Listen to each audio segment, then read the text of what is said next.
So if you were watching the UK housing market in 2025, you probably fell asleep. I mean, it was completely flat, wasn't it? Just subdued. Exactly. Everyone was just holding their breath, and then, boom, January 2026 happens. And the data just goes vertical. It's a real contrast to a year of, total paralysis. Right, and that's what we're digging into today. We've got a new Money Week analysis here from February 2nd, and we're trying to figure out if this is a genuine recovery or just a bit of post-holiday optimism. A dead cat bounce, basically. that's the million-dollar question, or maybe multi-million, depending on the property.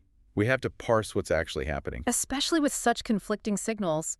Prices are up, but mortgage rates are still stubbornly high. Okay, let's start with that headline number, the January jolt, as they're calling it. The right move data. Yeah. It's reporting asking prices jumped almost £10,000.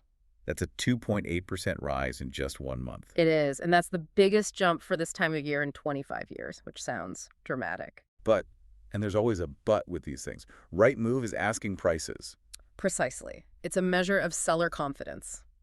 Or you could say, A bit of seller hubris, maybe. that's a very good way to put it, because if you look at the nationwide data, which is based on actual mortgage lending, It's much lower. way flatter, about a 1% annual rise.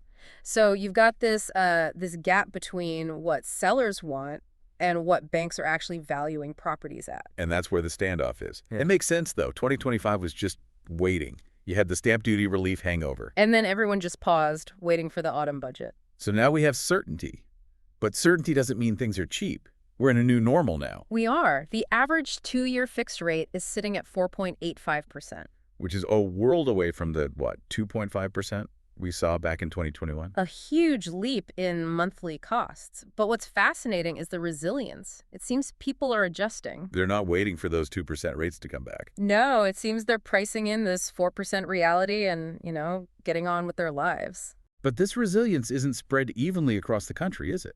Not at all. It's a very regional story.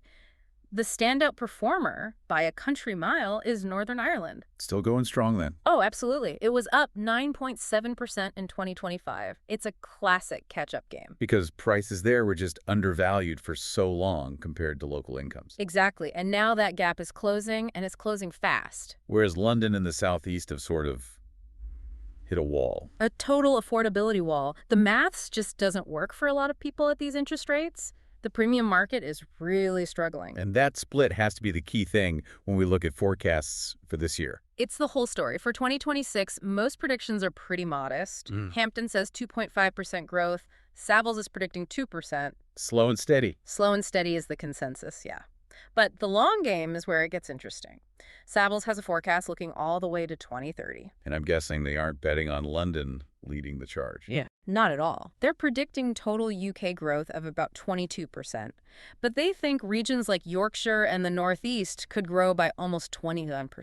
Which makes sense. It all comes back to affordability and wages. The idea is that wage growth will finally start to outpace house prices. That is the slow heal scenario.